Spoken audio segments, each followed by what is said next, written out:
sur ma chaîne, je suis Sandrine Couder, je suis voyante, médium, énergéticienne et formatrice en soins énergétiques.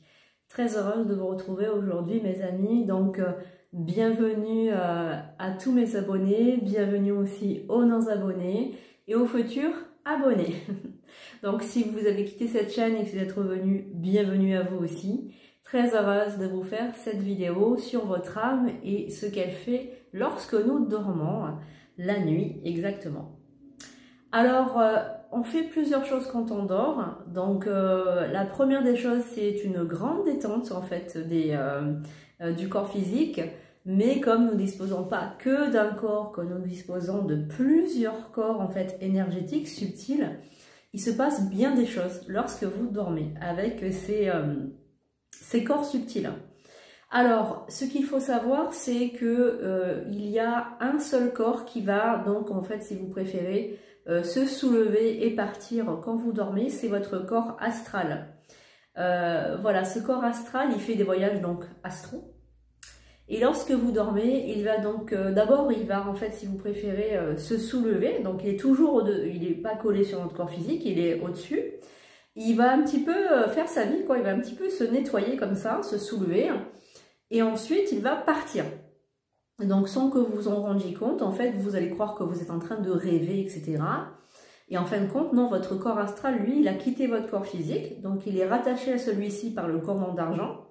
Et il va s'étirer donc à l'infini. Il peut soit aller dans d'autres dimensions parallèles, soit il peut aller voir des personnes que vous avez vues dans la journée à qui vous avez pensé avant de vous coucher, ou tout simplement, si vous êtes amoureux de quelqu'un, etc., ben vous allez vous mettre à côté de lui, vous allez donc rêver de lui, donc vous allez être avec cette personne, vous allez peut-être vous voyager dans l'astral avec cette autre personne. C'est très probable que des fois on fait des voyages astro accompagnés de la personne que l'on aime, ou bien un très bon ami, une très bonne amie, votre papa, votre maman, enfin peu importe, voilà. Donc on peut faire des voyages astro ensemble, en groupe aussi, si on a fait des prières de groupe, ou si on aime vraiment des personnes que l'on n'a pas vues depuis très longtemps, on peut se retrouver dans l'astral comme ça. Alors j'ai une petite anecdote à vous faire partager. Une fois avec une amie qui est avec moi dans l'énergétique aussi, on s'était dit tiens,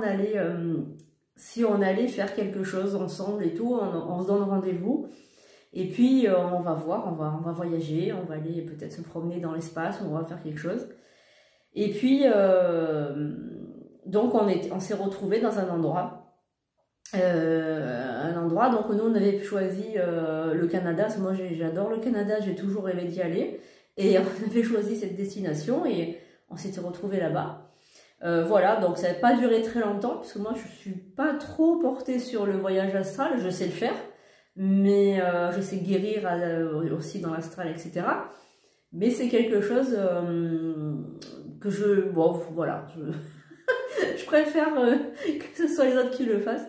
Moi, voilà, c'est pas trop mon truc, mais bon, je sais le maîtriser également. Et donc voilà, donc votre corps astral peut quitter votre corps physique et aller donc faire plein de choses. Vous pouvez aussi faire des soins des animaux, vous pouvez faire des soins des humains, vous pouvez donc consoler une personne qui est triste, etc. Et vous pouvez aussi, donc c'est là où je voulais en venir, c'est très intéressant, vous pouvez aller aussi à la source, retourner à la source. C'est-à-dire vous pouvez aller voir votre moi supérieur, donc dans les plans, on va dire, divins. Dans les plans, oui, où il y a votre corps, votre moi supérieur. Il faut savoir que lorsqu'on s'incarne sur Terre, dans votre corps physique, on ne s'incarne pas entièrement. Voilà, on a une partie de notre âme qui reste dans les plans subtils.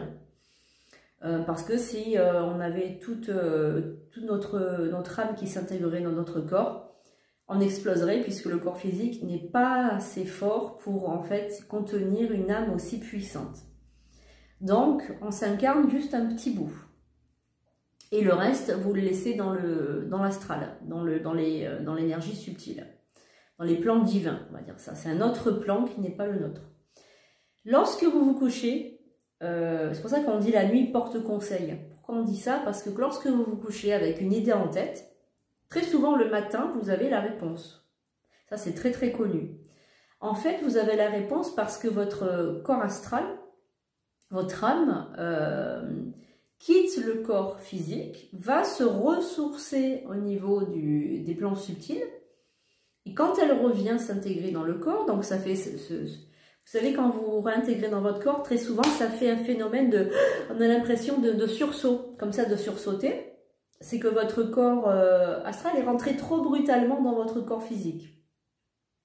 Donc, vous avez soudainement votre réponse. Ben tiens, voilà, j'ai ma réponse, etc. Il peut se passer aussi des réparations d'âme lorsque vous dormez, c'est-à-dire que votre corps va se régénérer au niveau de ses cellules, au niveau donc tout ce qui est biologique. Et après, au niveau de l'âme, vous pouvez demander aussi la réintégration de vos parties, c'est-à-dire lorsque vous avez vécu un gros chagrin d'amour, ou alors un deuil, une perte, on le dit, je suis brisé, j'ai le cœur brisé. Mais c'est pas seulement le cœur qui est brisé. Le chakra du cœur peut être brisé, ça je vous l'accorde, mais il y a aussi des pertes, des fragmentations d'âme, c'est-à-dire que vous perdez littéralement des morceaux de vous. On le voit aussi dans le parcours flamme jumelle, où l'âme justement est scindée en deux. Donc la flamme jumelle, pour faire court, je ne vais pas faire une vidéo sur la flamme jumelle, mais les flammes jumelles, ce sont deux mêmes âmes qui ont été scindées, une même âme, pardon, qui a été scindée en deux. Et forcément, vu qu'on est scindé en deux, donc une partie yin et une partie yang, qui n'a rien à voir avec le sexe, ça je préfère préciser, c'est normal que vous ne vous sentiez pas complètement entier lorsque vous êtes flamme jumelle, puisque vous êtes complètement entier quand vous êtes avec votre flamme jumelle. C'est pour ça qu'on a beaucoup de problèmes avec le parcours flamme jumelle. Peut-être que je ferai une autre vidéo pour expliquer ce qu'est le parcours flamme jumelle, parce qu'il se compose de plusieurs parties. Et donc, on est complètement dans la fusion uniquement lorsqu'on est avec sa flamme jumelle en couple. Voilà, on fusionne avec elle et là, on est enfin entier. Sinon, on ne se sent pas complètement entier. Il nous manque toujours quelque chose, comme s'il nous manquait un bras, une jambe, on n'est pas entier. Eh bien, c'est un peu pareil lorsqu'on perd des fragmentations de notre âme, parce qu'on a vécu des moments très difficiles, on a vécu peut-être un deuil, on a vécu peut-être une rupture amoureuse très difficile, et là, on ne se remet pas, on n'arrive pas. Alors, vous avez des amis qui vous disent, allez, sors, vas-y, sors et rigole, et puis tu vas voir, tu vas trouver quelqu'un, ça va passer. Non, quelquefois, on a tellement mal qu'en fait, on est brisé. Donc, qu'est-ce qu'il faut faire? Là, avant de vous coucher, vous allez demander, voilà mon guide, cher guide de lumière, cher guide spirituel, retrouve-moi mes morceaux d'âme que j'ai disséminés un peu partout. Parce que les morceaux d'âme peuvent être partout. Voilà. Et au réveil, certainement que vous allez vous sentir beaucoup plus entier, beaucoup mieux, et vous allez voir la vie différemment. Alors, il y a une autre possibilité, la nuit, qu'est-ce qui se passe? Donc, vous voyagez, vous allez dans les plans lumineux, vous allez faire des soins, vous allez faire tout ça, et vous pouvez avoir des attaques du bas astral. Alors, il y a plusieurs attaques, bien évidemment, hein, il y a des attaques très très brutales, il y a des paralysies du sommeil complètement horribles, il y a des phénomènes très très bizarres, mais très souvent il y a une heure qui revient tout le temps quand ces attaques du bas astral, c'est 3 h du matin. Pourquoi 3 h du matin? Parce que 3 h du matin c'est l'heure du démon, l'heure des démons même on dit, c'est l'inverse de 15 h de l'après-midi, l'heure des miracles, l'heure où Jésus s'est fait crucifier malheureusement. Et donc, il y a toujours cette heure, 3 h du matin, qui revient tout le temps. Moi, je sais, lors de mes consultations, j'ai beaucoup de personnes qui me disent « je me réveille tout le temps 3 h du matin, j'ai des attaques, etc. » Alors, j'ai eu aussi des attaques du bas astral, bien évidemment, vu que je suis médium, j'ai bien évidemment été attaquée à plusieurs reprises. Voilà, donc à quoi ça ressemble une attaque? Une attaque, c'est donc déjà vous vous sentez paralysé, hein, vous ne pouvez plus bouger, vous avez très froid, vous avez l'impression, alors déjà en amont on a l'impression d'être épié dans la chambre, alors d'être épié, quelqu'un vous observe dans le coin d'un angle, etc. Voilà, et puis au fur et à mesure, on sent que cette entité ou ce démon, enfin peu importe, vient vers vous. Et bon, très souvent, il y a un endroit qui est très ciblé, c'est la bouche et le nombril. Très très ciblé par les forces de l'ombre. Donc là, qu'est-ce qu'il faut faire? Il faut surtout pas avoir peur, parce que dès que vous allez avoir peur, forcément, vous allez donner du pouvoir. Il faut tout de suite prier dans votre tête. Si vous n'arrivez pas à prier, parce que ça peut arriver quand vous bloquez aussi les prières pour ne pas que vous vous débattiez, vous invoquez tout simplement l'archange Michael. Voilà, cher archange Michael, défendez-nous contre les forces du mal. Donc défends-moi contre les forces du mal. Et là, il va se passer quelque chose d'extraordinaire. Il va y avoir une lumière qui sort de votre plexus solaire. Et là, vous allez donc prendre l'avantage sur ce démon ou cette entité ou ce fantôme, enfin peu importe. Cette entité du bas astral. Et il ne faut surtout pas avoir peur parce que dès que vous allez avoir peur, vous allez automatiquement briser votre protection. Voilà. Donc la nuit, votre âme, elle fait pas mal de choses. C'est pour ça que des fois, on se protège avant de dormir, on fait des prières avant de se coucher. Pourquoi? Parce qu'on sait que la nuit, on est vulnérable, on est allongé. Voilà, on est vulnérable aux énergies, puisque là, on peut facilement nous atteindre. Voilà, donc la nuit, il faut vous protéger avant de vous coucher. Donc, vous pouvez demander d'avoir une belle bulle d'énergie qui se dessine autour de vous.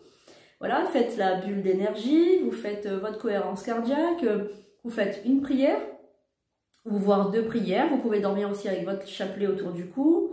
Voilà, donc sachez une chose, moi qui suis médium, j'ai été attaquée peut-être les premières années parce que c'est normal, j'étais très jeune. Voilà, je ne savais pas trop où j'allais, je ne savais pas trop... bien que ma famille, il y a beaucoup de médiums, mais ça ne veut pas dire qu'il y a beaucoup de médiums, ça ne veut pas dire que voilà, forcément je vais tout savoir. Hein, c'est aussi individuel, la médiumité. Chaque médium a sa propre capacité, ses propres capacités. Et moi, comme j'avais beaucoup de canaux ou d'ouverture, donc on avait le canal troisième œil, le canal clairaudience, clairvoyance, clairsentience, enfin il y avait beaucoup de canaux ouverts. Donc forcément, il y avait plusieurs endroits où ils pouvaient m'atteindre, forcément, puisque si moi je peux les entendre, eux aussi. Voilà, donc pour développer votre 6e sens ou développer un don ou une capacité, développez tout d'abord votre intuition. Voilà, c'est par l'intuition que l'on va se développer.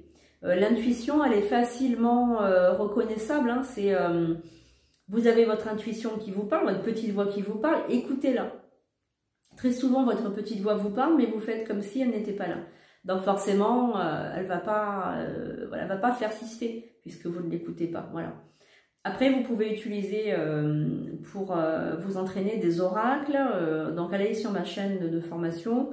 Comme ça, vous allez avoir des explications et vous pouvez aussi utiliser le pendule. Ça va aussi vous permettre de mieux canaliser certaines choses en fait. Voilà. Donc voilà, donc la nuit, notre âme elle est libérée, on va dire. Elle retourne à la source. Elle va chercher des informations. Elle va voyager. Elle va être bien, elle va être dans son élément en fait la nuit, hein, puisque elle est complètement dégagée de cette enveloppe corporelle, cette enveloppe charnelle qui n'est pas forcément en fait compatible avec notre âme, voilà. Mais en tout cas, il se passe de belles choses et il ne faut pas se tourner vers des choses obscures. Il faut toujours se dire que ça va bien se passer et de toute façon, on est plus fort parce qu'on a la lumière en nous et ça, personne ne pourra nous l'enlever.